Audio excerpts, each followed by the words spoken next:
Hello students, welcome to all of you in my YouTube channel Kuldeep Physics which make your study easy and comfortable। आज की video में जो हम class 9th का topic लेके आए हैं मास वर्सेस वेट। बहुत सारे बच्चों को कंफ्यूजन रहती है कि मास क्या है, वेट क्या है। कई तो इनको कंबाइन कर देते हैं, उनसे मास पूछा जाता है तो वो वेट बता देते हैं, वेट पूछा जाता है तो मास बता देते हैं। तो आज की इस वीडियो में हम समझेंगे मास और वेट के बीच में क्या क्या डिफरेंस है। तो वीडियो को लास्ट तक देखें ताकि आपको अच्छे से इनके बीच में जो डिफरेंस है वो समझ में आए। सबसे पहले अगर हम बात करते हैं यहाँ पे मास की, तो हमने फर्स्ट पॉइंट लिख रखा है mass is measure of inertia of a body. Mass किसको मेजर करता है? बॉडी के इनर्शिया को मेजर करता है। तो यहाँ पे अगर हम बात करें व्हाट इज इनर्शिया, तो इनर्शिया को थोड़ा सा समझेंगे। यहाँ पे इनर्शिया की डेफिनेशन में लिखता हूं, inertia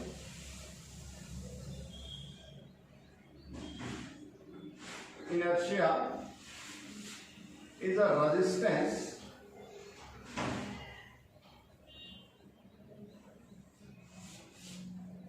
of a body to change its state of motion।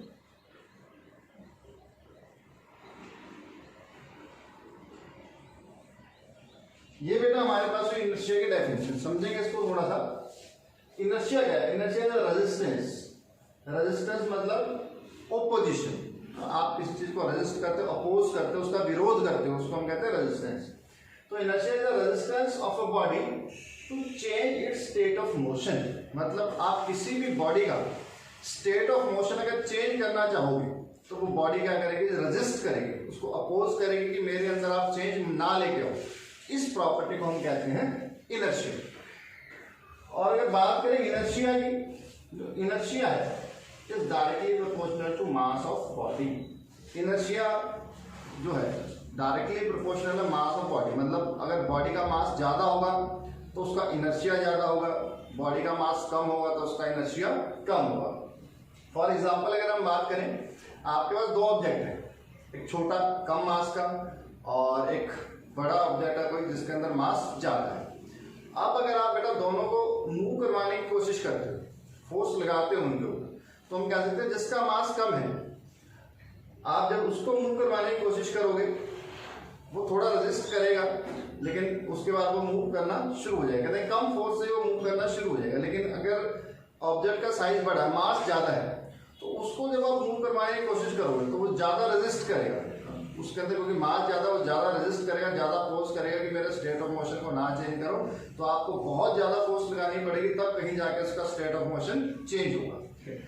तो हम कह सकते हैं mass is a major of inertia and inertia depends on मास। इसके अलावा अगर आप दूसरे शब्दों में बात करो तो मास क्या है? मास को हम कह सकते हैं क्वांटिटी ऑफ मैटर। जैसे अगर मैं बात करूं, मेरे पास ये मार्कर है, इस मार्कर के अंदर बेटा क्वांटिटी जो मैटर की कह सकते हैं, जिस पार्टिकल से, जिन मॉलिक्यूल से ये बना हुआ है, वो कितना है इसके अंदर, तो क्वांटिटी ऑफ मैटर कितनी है, वो उस चीज को हम कहते हैं मास। ठीक। और इसी में अगर हम चलते हैं वेट की तरफ, तो वेट क्या है? वेट एक्चुअल में हमारे पास है फोर्स। वेट क्या है? फोर्स है with which earth attracts an object. किसी ऑब्जेक्ट को अर्थ कितनी फोर्स से अपनी तरफ खींच रही है, उस चीज को हम कहते हैं वेट। और किसी ऑब्जेक्ट के अंदर मेजर ऑफ इनर्शिया है, फिर कहते हैं क्वांटिटी ऑफ मैटर कितना है, उसको हम कह सकते हैं मास। ये हुआ फर्स्ट डिफरेंस। सेकंड अगर हम चले, does not change from place to place. जो मास है ये चेंज नहीं होता है अगर आप एक प्लेस से दूसरी प्लेस पे जाओगे। फॉर एग्जाम्पल अगर हम इसी की बात करें, ये मार्कर है, इसको आप अर्थ पे रखो, इसके अंदर जो मैटर की क्वांटिटी उतनी ही रहेगी। इसको आप मून पे ले जाओ, इसके अंदर जो मैटर की क्वांटिटी है उतनी ही रहेगी। इसको आप किसी भी प्लेनेट पे ले जाओ, किसी भी जगह ले जाओ, तो इसके अंदर जो क्वांटिटी है मैटर की वो चेंज नहीं होगी। तो कह सकते हैं कि जो मास है ऑब्जेक्ट का वो कभी भी चेंज नहीं होगा, चाहे आप उसको कहीं भी ले जाओ। लेकिन अगर हम दूसरी तरफ बात करते हैं वेट की, changes from place to place. जो वेट है ऑब्जेक्ट का वो प्लेस टू प्लेस चेंज हो सकता है। अगर आप किसी ऑब्जेक्ट का वेट अर्थ पे नापोगे कुछ और आएगा, उसी ऑब्जेक्ट को आप मून पे लेके जाते हो तो उसका वेट कुछ और हो जाएगा। किसी और प्लैनेट पे लेके जाते हो उसका जो वेट है और कुछ होगा। तो कह सकते हैं वेट, आप अगर अलग अलग प्लेसेस पे जाते हो तो ऑब्जेक्ट का वेट अलग अलग हो सकता है, लेकिन जो मास है ये फिक्स रहता है, ये प्लेस टू प्लेस चेंज नहीं करेगा। अभी हम कुछ एग्जांपल्स भी आगे देखेंगे। उसके बाद अगर यूनिट्स की बात करें, जो मास है इसकी हमारे पास जो एसआई यूनिट है वो है किलोग्राम। मास को आप मेजर करते हो केजीज में, ठीक। मास की हमारे पास जो एसआई यूनिट है किलोग्राम। और जो वेट की अगर हम बात करें, वेट क्या है? फोर्स, और फोर्स की यूनिट क्या होती है? न्यूटन। तो हम कह सकते हैं हमारे पास जो वेट है उसकी एसआई यूनिट क्या होगी? न्यूटन, ठीक। उसके बाद में अगर हम बात करते हैं मास की, it is a scalar quantity. ये स्केलर क्वांटिटी मतलब मास डायरेक्शन पे डिपेंड नहीं करता है, इसके अंदर सिर्फ मैग्नीट्यूड होती है। आपको डायरेक्शन बताने की जरूरत नहीं होती है, जैसे कि हमने पहले ही बात की है। स्केलर और वेक्टर क्वांटिटीज हमने पढ़ी है कि अगर मास की बात करते हैं तो आप कभी ये नहीं कहते हो कि मेरे अंदर 5 kg मास है नॉर्थ डायरेक्शन में, या फिर इस ऑब्जेक्ट के अंदर 10 kg मास है ईस्ट डायरेक्शन में, हम कभी नहीं बताते हैं।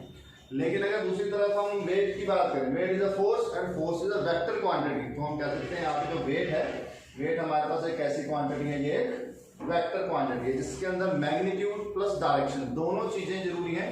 इसका मैग्नीट्यूड भी बताते हैं और डायरेक्शन भी बताते हैं, किस डायरेक्शन के अंदर ये वेट लग रहा है। डिनोट की बात करें, मास को आप डिनोट करते हो m से, और वहीं पे जो अगर हम वेट की बात करें, वेट को हम डिनोट करते हैं w से। और यहाँ पे वेट का फॉर्मूला भी लिखा हुआ, वेट अपने पास जब फाइंड करना होता है उसको हम लिखते हैं mg।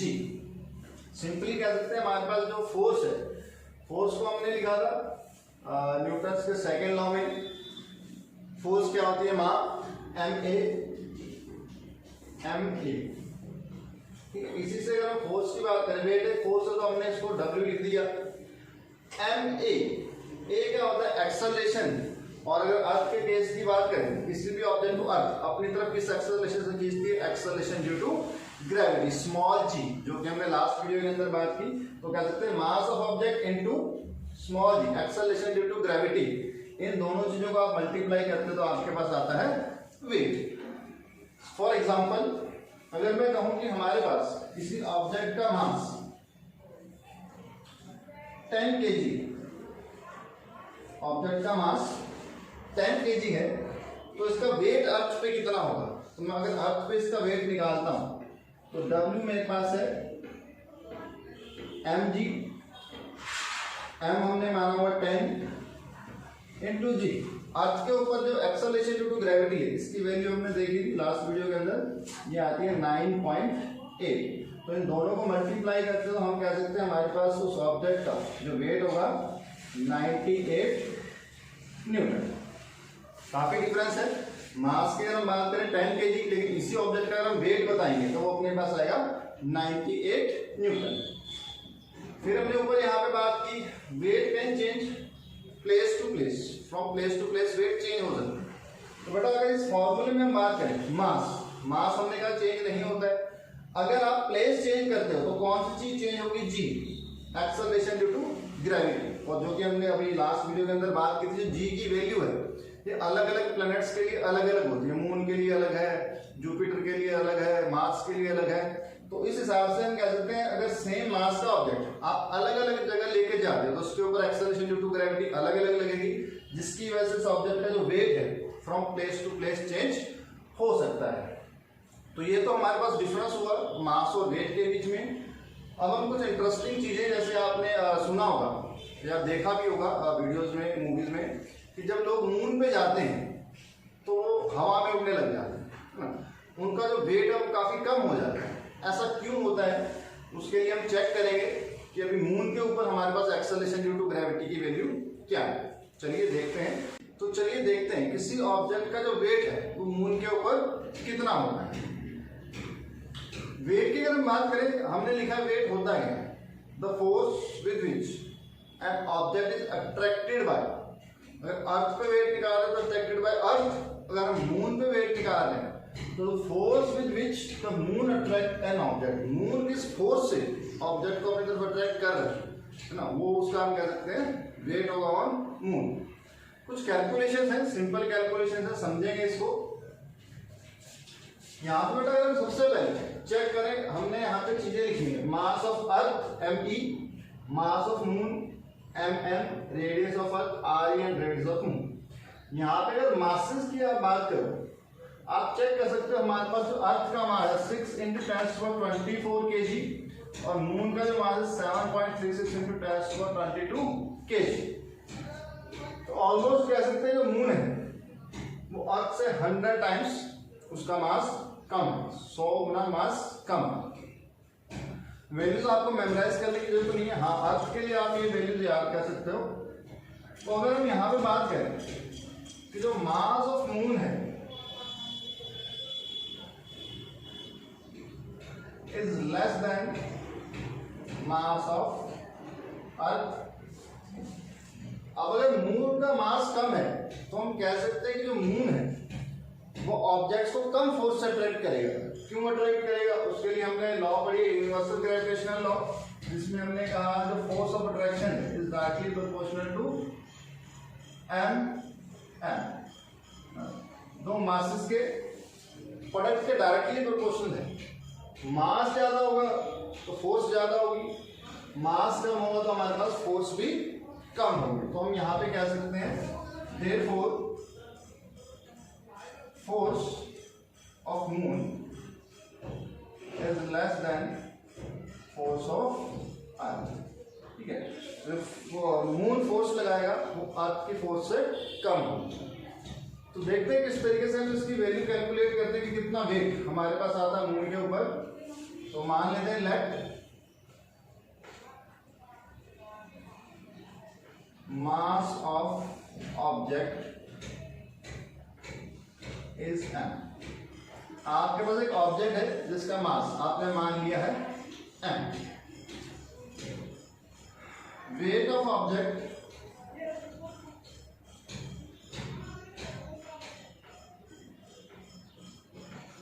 ऑन मून, इसको हम लिख लेते हैं WM,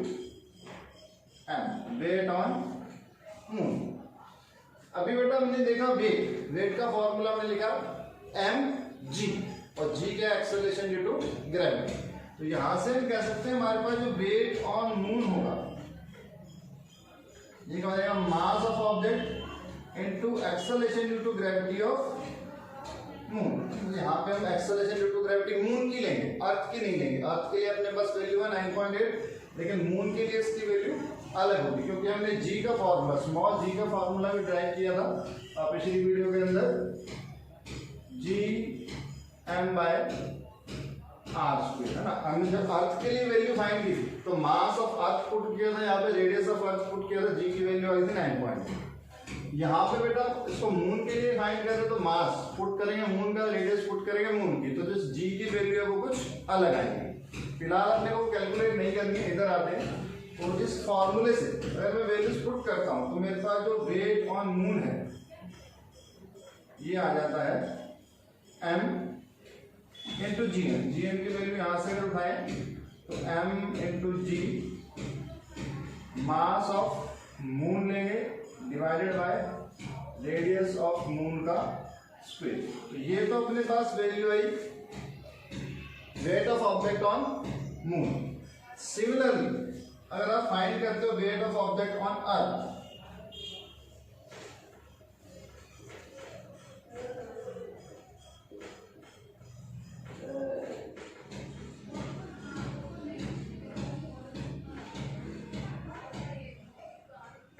wait of object on earth, तो इसकी वैल्यू अपने पास होगी WE, जिसको हम लिखते हैं mass into gravity, acceleration due to gravity on earth. और यहां से अपने पास जो WE की वैल्यू आएगी ये आ जाती है मास ऑब्जेक्ट का m ही रहेगा into g, mass of earth divided by radius of earth का स्क्वायर। ठीक है, तो ये हमने फाइंड किया वेट ऑन मून, इक्वेशन 1 लिख देते हैं। और ये हमने फाइंड की इक्वेशन किसके लिए, weight on earth, equation number 2 लिख देते हैं। ठीक, अब अगर इन इक्वेशंस को हम डिवाइड करते हैं,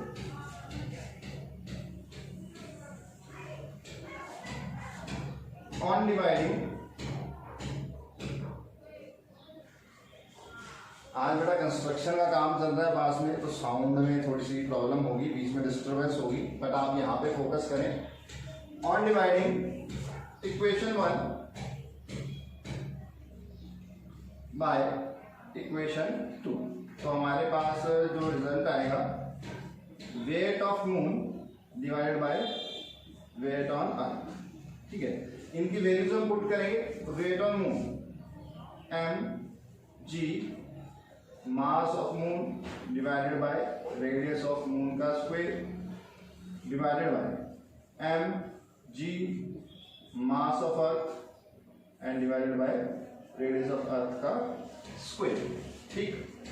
यहाँ पे बेटा बहुत सारी चीजें कैंसिल आउट अपने पास हो जाएंगी। मास ऑब्जेक्ट का दोनों केसेस में सेम है, g की वैल्यू कांस्टेंट है, तो ये भी अपने पास कैंसिल आउट हो जाएंगे।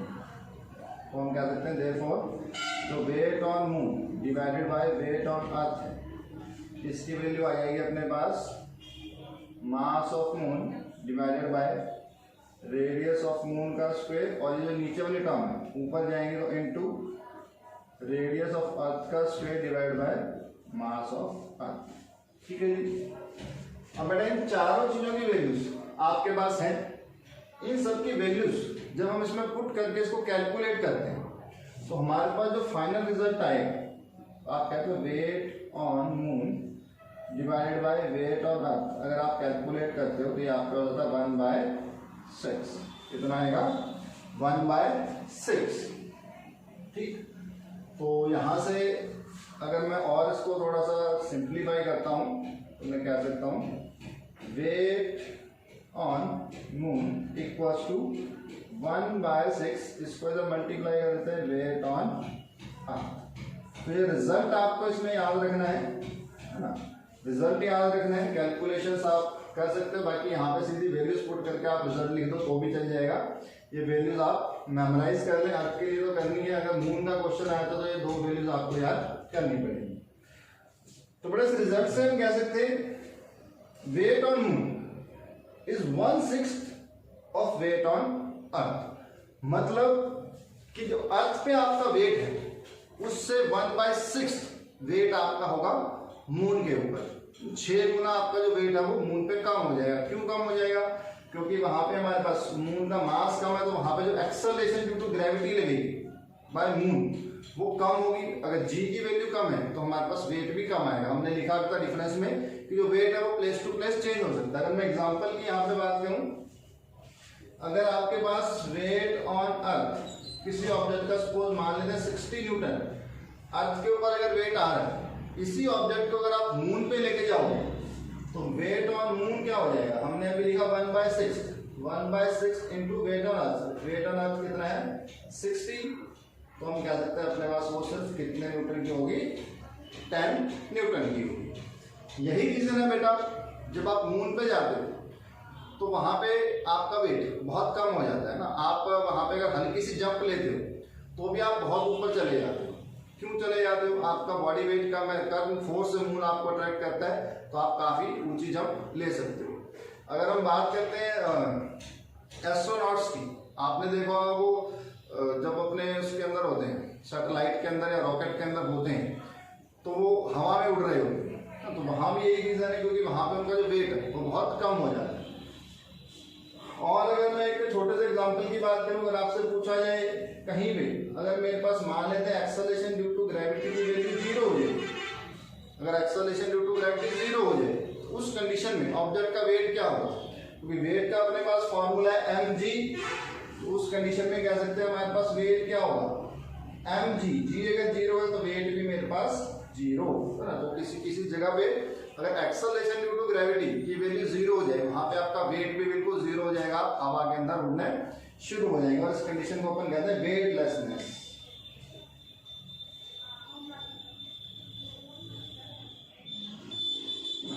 वेटलेसनेस, आपके अंदर बिल्कुल भी वेट नहीं होगा।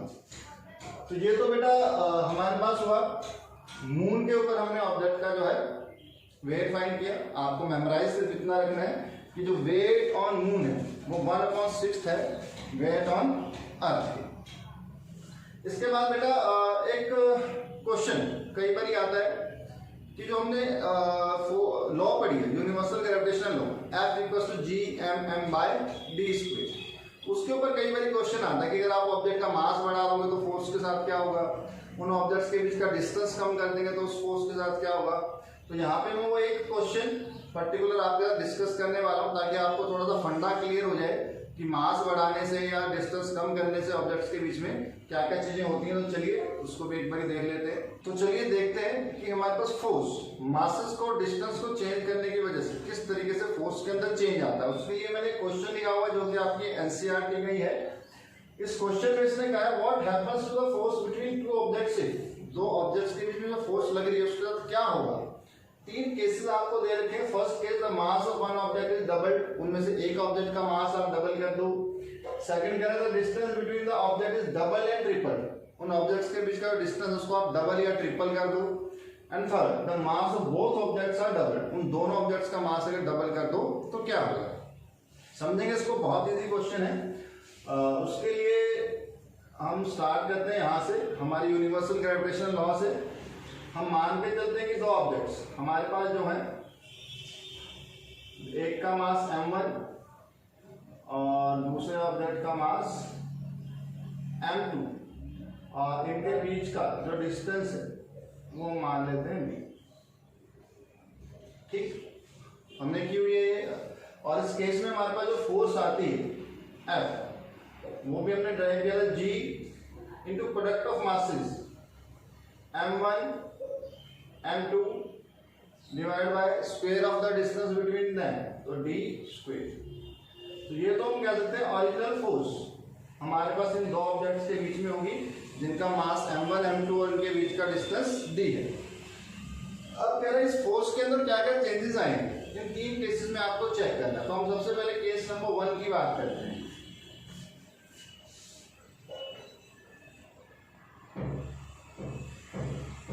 The mass of one object is double, एक ऑब्जेक्ट का मास अगर आप डबल कर रहे हैं तो बेटा इनमें से एक मास मैं मान लेता हूँ m1 m2 है, किसी भी एक मास को अगर मैं डबल कर तो क्या होगा। तो इस कंडीशन में मैं कह सकता हूँ मेरे पास जो m1 है उसको अगर मैं कर दूँ 2m1, मास डबल कर दिया।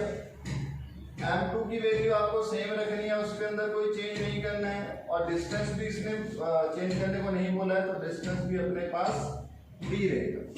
ठीक, इस केस में अगर मैं फोर्स फाइंड करता हूँ उसको हम F डैश लिख लेते हैं।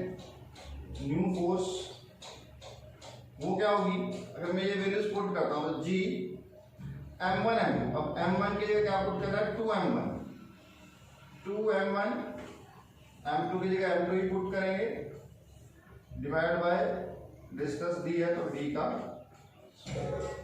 ठीक, अब इसको अगर मैं थोड़ा सा रीअरेंज करूं तो 2 हम पहले लिख लेते हैं, 2g m1 m2 divided by d²। ठीक है बेटा, आप चेक कर सकते हो g m1 m2 upon d², g m1 m2 upon d² अपने पास ओरिजिनल फोर्स है। तो इस केस में क्या सकते हैं, जो F डैश न्यू फोर्स जो अपने पास आई वो क्या हुई 2 times of original.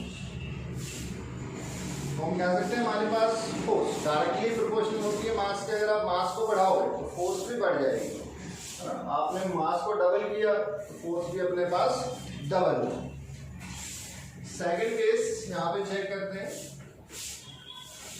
Second case में भी 2 पार्ट्स में दे रखे हैं, एक बार आपको डिस्टेंस डबल करना और एक बार डिस्टेंस ट्रिपल करना है। तो इसमें ए पार्ट जब डिस्टेंस डबल करेंगे और इसमें आपको सिर्फ डिस्टेंस चेंज करना है, मासेस सेम रहेगा। तो इस कंडीशन में मेरे पास जो वैल्यूज होंगी m1 की वैल्यू को अपन m1 ही पुट करेंगे, m2 ही रहेगा, लेकिन जो डिस्टेंस है वो डबल करते हैं, डबल करेंगे तो उस d को हम लिख देंगे 2d।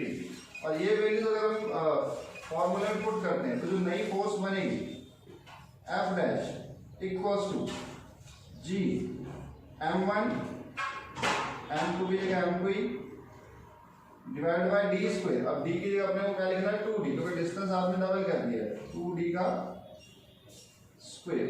इसको आप सॉल्व कर लो तो g m1 m2 divide by 2 का स्क्वायर हो गया 4 इंटू डी स्क्वायर। ठीक है, इसको आप हल्का सा रीअरेंज करो, इसको हम इस तरीके से लिख सकते हैं 1/4 g m1 m2 divided by D square. तो चेक कर सकते हैं g m1 m2 bye D square, ये अपने पास ओरिजिनल फोर्स है, ये 1/4 टाइम्स हो जाएगी। तो इस केस में जो न्यू फोर्स आएगी अपने पास F dash is 1/4 times of original force. सही बेटा, ठीक है। इसी में अगर हम अगला केस करते हैं, अब इसमें बेटा देखो हमने इनवर्स रिलेशन किया था, इसका मैं आपको मतलब समझाता हूँ। अगर डायरेक्ट रिलेशन है, डायरेक्ट प्रोपोर्शनल है m1 m2 के, तो कहीं भी डायरेक्टली प्रोपोर्शनल का साइन है, इसका मतलब क्या होता है, ये क्वांटिटी अगर बढ़ेगी तो ये क्वांटिटी भी हमारे पास बढ़ेगी, डायरेक्ट रिलेशन।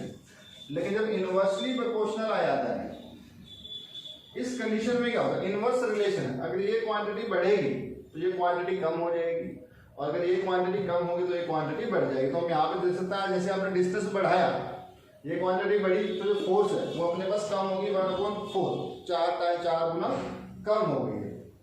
अब इसी तरीके से हम इसका थर्ड केस, सेकंड पार्ट का केस करें, अगर डिस्टेंस ट्रिपल कर दे तो इसी में मैं इसको करूंगा b, मास के अंदर कोई चेंज नहीं है, दोनों डिस्टेंस को आप 2d की जगह कर दोगे 3d। Formula as it is, यहाँ पे 2d की जगह हम पुट करेंगे 3d, 3 का स्क्वायर करेंगे तो 4 की जगह हमारे पास आ जाएगा 9, 4 की जगह आ जाएगा 9। तो हम कह सकते हैं हमारे पास जो फोर्स है 1/9 टाइम्स जो है डिक्रीज हो जाएगी, तो न्यू फोर्स आएगी 1/9 टाइम्स ऑफ ओरिजिनल फोर्स। ठीक है, इजी है। कह सकते हैं अगर आपको डिस्टेंस क्या 4 गुना बढ़ा दिया तो आप सीधा सीधा देख लो, स्क्वायर कर रहे हैं हम, है ना। अगर 4 टाइम्स डिस्टेंस इंक्रीज कर दिया तो 4 का स्क्वायर 16, तो फोर्स कितने टाइम कम हो जाएगी, 16 टाइम्स डिक्रीज हो जाएगी। थर्ड केस और चेक कर लेते हैं।